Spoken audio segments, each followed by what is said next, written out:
Welcome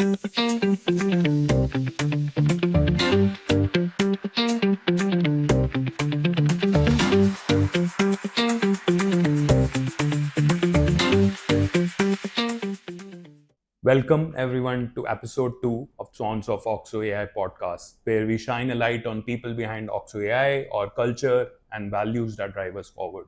In this series, we want to go beyond job titles and projects and really showcase the personalities, stories, and philosophies that make AuxoAI what it is today. These are conversations about careers, culture, and creativity, but also about life, humor, and humanity. Today, I'm joined by someone very special who has been an integral part of my own professional journey for 13 years.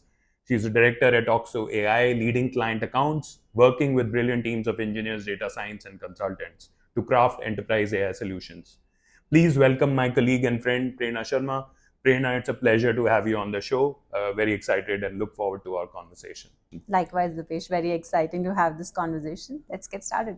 To begin with, Prerna, I think you've been a part of Oxo AI since the very beginning. But how do you feel this experience has been different from all the other places that you have worked at? I think it's been very different. I've been part of organizations that have been in startups and large organizations, but one thing that's truly different for me here has been the limitless scope of what we can be as part of this team, right? Like everybody talks about entrepreneurial journey, everybody's an entrepreneur in a company, but when I have been a part of this journey, I have experienced what limitless thinking, what limitless creativity, what limitless innovation can be, which I have not in any of my organizations. There have always been constraints of various kinds that have bound us, but that's been very different in my experience at Oxo here. And that's been a fascinating experience. Okay. Anything on the fun side? I think we as a group have been such an interesting group of people. Some we've known from the past, so which has really set a very good foundation. But every new person joining the team, even campus hires, they're getting such diverse experiences to the team that it's great fun. And I think top down from our founders to the associates, everybody has a fun story. So it's been nice. Okay. Great. At Oxo AI, we have always tried and built solutions which are solving real world problems and not just building tech for tech's sake. So in your own experience, how have you seen this philosophy coming alive with your own clients? I think this is a tough one. Every client journey or client interaction where we've touched has been a representation. I mean, when we say AI made real, there are some that are taglines, but in our case, I think we really do make AI real. We try that in every interaction. But one experience, if I have to pick one, and I don't have favorites, but this is just very unique, right? One client example that's very unique for me has been with this berry company that we've been working with, because the persona, the end users who we are helping are literally growers, people who actually go and farm and grow berries. And if you think of it, it was almost far-fetched for me to imagine how would AI help their world. But we've actually been able to help them make better decisions on farming, make better decisions on their forecasts, and decide where, like, what the forecast could look like, plan better, make better research and development decisions around how to use a particular type of berry in a particular soil, what fertilizer, what climate. And that ultimately reaches the end users in terms of sweeter berries and better quality berries. So that whole experience, I mean, when you think of typical enterprises, you will imagine ways AI could help. But I could have never imagined I could actually work with a company where AI could help an end grower. And that experience really is real. And we've gone to ranches, we've visited farms, we've seen that happen live. And that has been an experience that has been very, very different. So when we talk about tech, and if you think of this, we didn't start tech first here. We could never have started tech first. We actually had to go to the ground root and understand their life and their persona and what it means to them, like what berries mean to them, and then translate that back in the best way tech could help. Wow, you visited the farms and all, so you got to taste some exciting fruits. Oh yes, I think those are the best berries that we've tasted, and that subset of berries is only available in our client's office. So we've been the lucky few who actually got taste of the best berries. But yeah, we've seen how saplings grow, we've seen those ranches. And then you go there, you actually become a part. It grounds you in ways that is you can't explain. So yeah.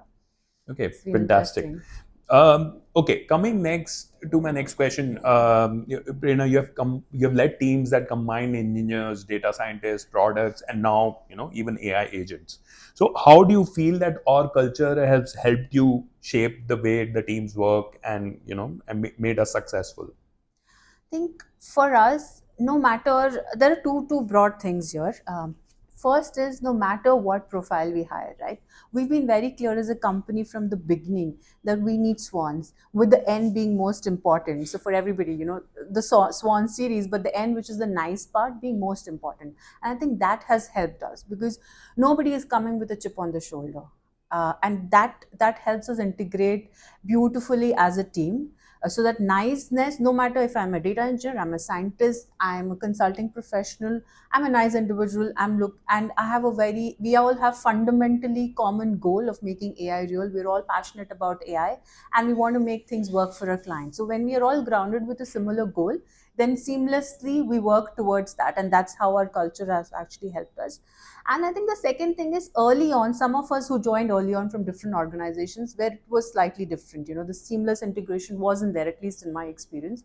Early on, we realized that we as individuals with certain independent skills can't deliver what we are looking to deliver as a company. So that appreciation for cross vertical skills came on very early on to the initial set of teams, and that has trickled down and translated as we've grown from being a set of, I was the second employee, to now we're 200 plus as a company. So that culture of understanding, appreciating the opposite person's skill set and what they bring to the table has helped us work and deliver whatever we've been able to go from mere pilots to production ready solutions. I think that's a great point. I really do feel that one of the key reasons for our success has been the how we've really cracked the code around building the right teams Yeah. for building the enterprise AI solution. So just this cross integration and pollination of different skills has really made us who we are today. So couldn't agree more. And I think more than that, even if I look at my own journey as a professional, how amount of learning I've had by just talking to and appreciating the other skills from a data science, analytics, engineering, product mindset. And that's true for, I know, everybody I interact with in the company. The cross learning we've had as individuals, the way we've grown because of being part of this multifaceted culture, the trilinguals that we talk about, it's grown each of us individuals as great professionals over the last 2 3 years. Fantastic. Okay. Let me go to our clients a little bit. So in enterprise AI, I think trust is everything. So how you build trust with your clients and how we build AuxoAI's brand with them. How clients remember us after the projects have long been over is very very critical. So how do you ensure that some of that happens and your clients trust you and you build the relationship with the client in the right manner? I think one thing that, and this is one of my mentors who's told me this, and it stuck with me for since that conversation I had with him, is the fact that we are here to treat our clients as humans and not clients, or not just enterprises, right? And not be vendors to them but partners. And we try that from the go get, the moment we start our interactions with them. And what that means is, we're a part of their we become a part of their transformation journey as their partners, as their thinking partners, not just as vendors selling them products or a solution. And in some cases, this could literally mean that what we advice to them as partners might not always result in work for us as OXO, but we are doing the right thing. When they're making calls, we are helping them make the right decisions, whether it is immediately partnering with OXO or selling our solutions or products, or it could mean something else to them where we are not involved. But that part of it, where then they start trusting us, because there's so much of overload of technology.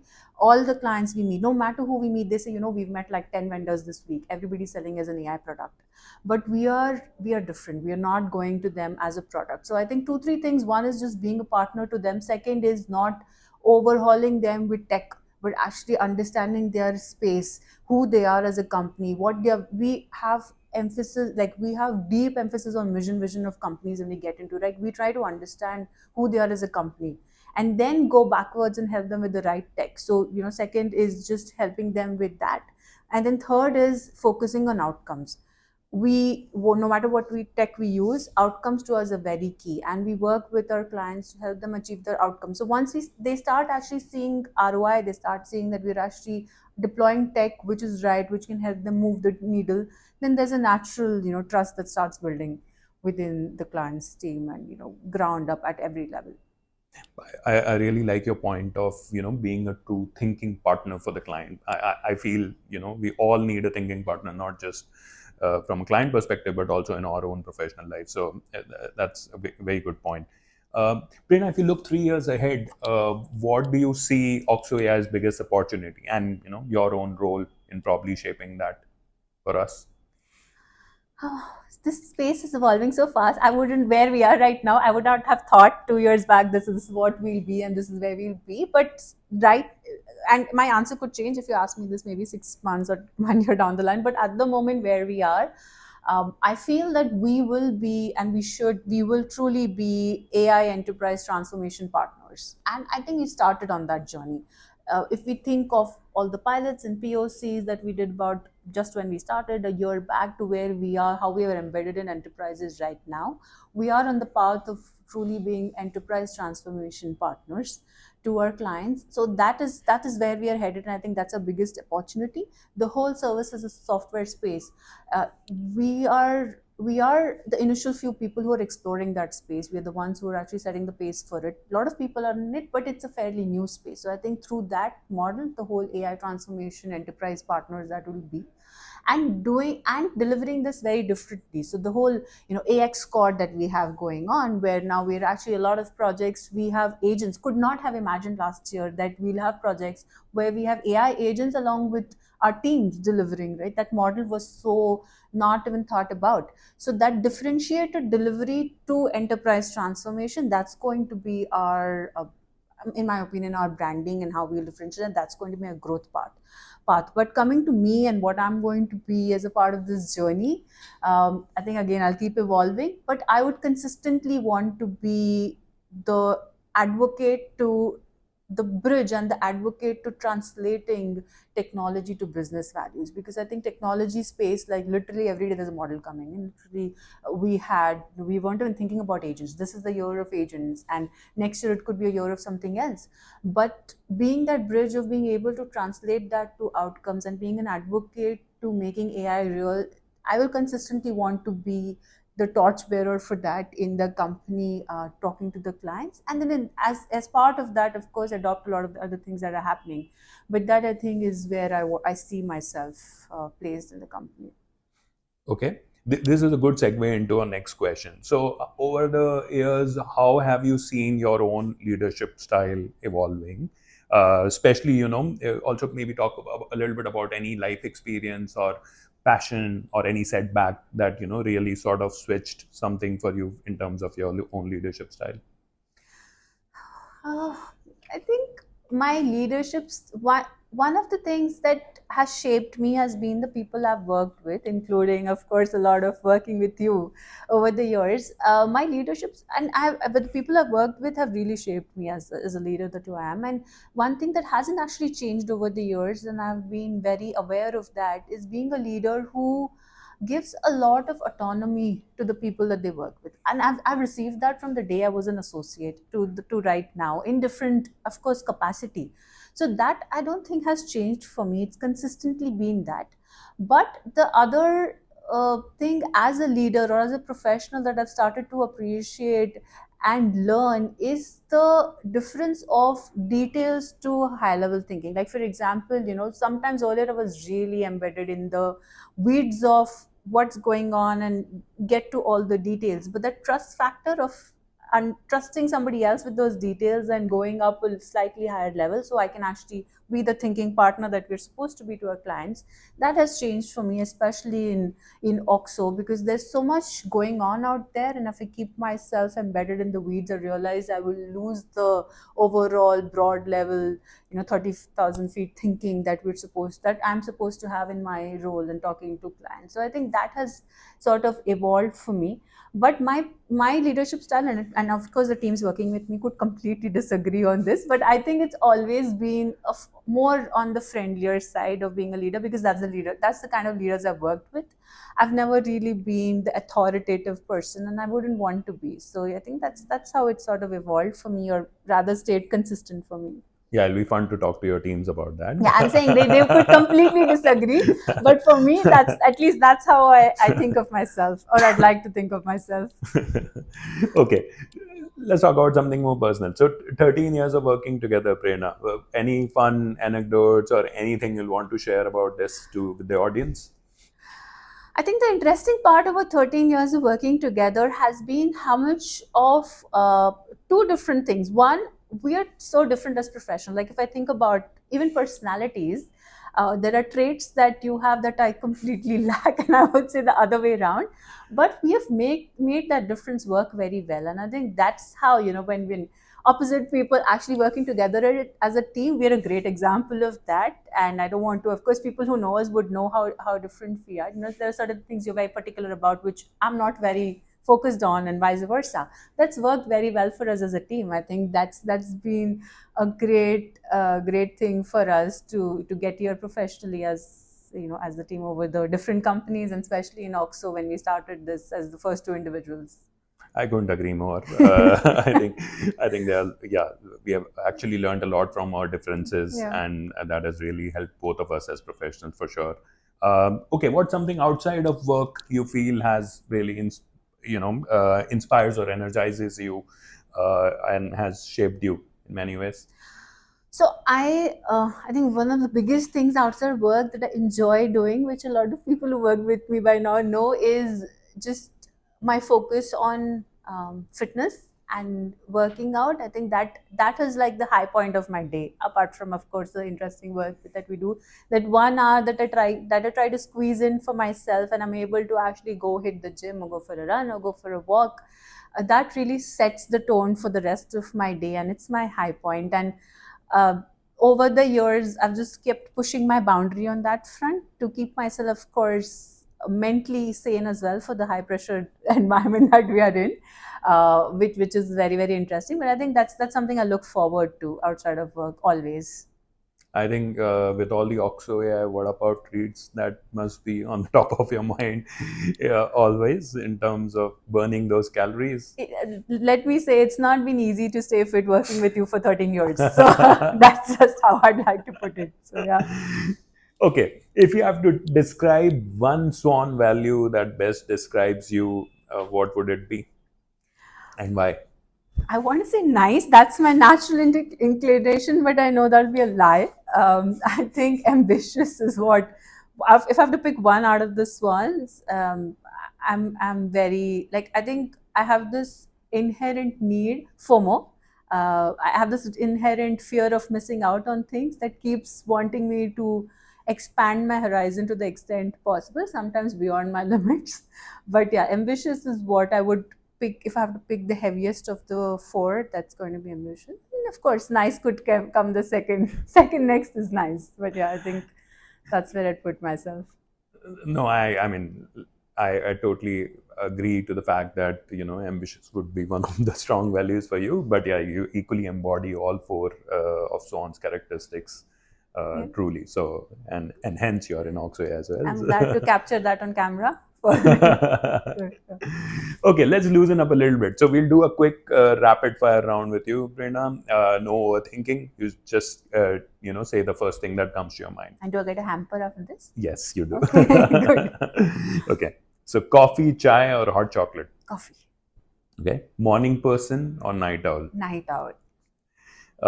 Book, movie, or podcast that influence your leadership style? Anything that comes to your mind? I think it's a book. I want to say book, but no, I think it's mostly movies. Okay. Any specific movie you can name? I don't. The kind of movies I see, it's a mix. I don't think I have a one movie that sort of influenced me, Okay. but yeah, movies mostly. Okay. Favorite city you have visited and why? Favorite city I visited? Yeah. Oh, there are so many favorites, but if I have to pick, I'm going to pick two for different reasons.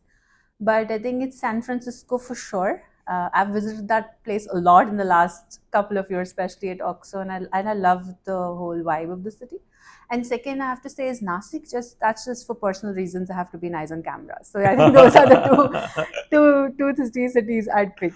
Okay, Nasik is this where your husband belonged to? Exactly. So I have to keep the balance right. So I think those are the two cities. Okay, okay. One app you cannot live without? One app I can't live without, Teams. Sad, but I can't Any live fun without. other apps? Fun apps. I'm obsessed with LinkedIn, and I think the second next would be my. So I wear this fitness ring. So there's an app, Ultra Human Fitness Ring. So it constantly tracks my stress level and my sleep and all that. So I think I keep checking to see how well I'm doing in the day. So those two. So LinkedIn and that my fitness app would be the two. If you could instantly acquire one superpower for work, what would it be? Not procrastinate. I think not like I would just want to be on top of things more than I am right now. I think I'll pick the same for you. So yeah. Okay. So if you weren't in consulting, what alternate career? Oh, I'd be in a fitness. I would be a Zumba instructor or a gym instructor, something of that sort for sure. Okay. Describe AI in one word. Uh, this one's a tough one, but I think it's just the future. Okay. Go to comfort food. Rajma chawal. Colleague in AuxoAI who makes you laugh all the time. Harshit is. I think it's going to be a lot of people's pick, but yeah. Yeah, I would agree. Dinner with one person, living, historic, or fictional. Who would it be? Oh, interesting one. I think my world is so Oxo focused. I can't think of names beyond Oxo, but that should be okay, right? I can pick somebody from Oxo. Sure, anybody who you know who have influenced you, or you feel that you would really want to go out on a dinner with, like anybody. This one's going to take me some time to think of. I want to be unbiased. 1 second. Yeah.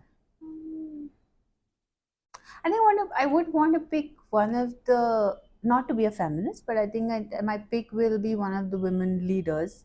For example, right now I'm following this person called Kirtika Reddy. She was like the first MD of Facebook in India, and she's doing great in the AI space. So I think somebody of that sort who's seen the journey and who's been a part of this space, which has not been very female women friendly traditionally. Now it's changing quite a bit, and just learning from them, because I feel like one thing that I definitely miss a little bit is having women leaders who've shared a similar journey and I can learn from. So would love to have that kind of Okay. discussion.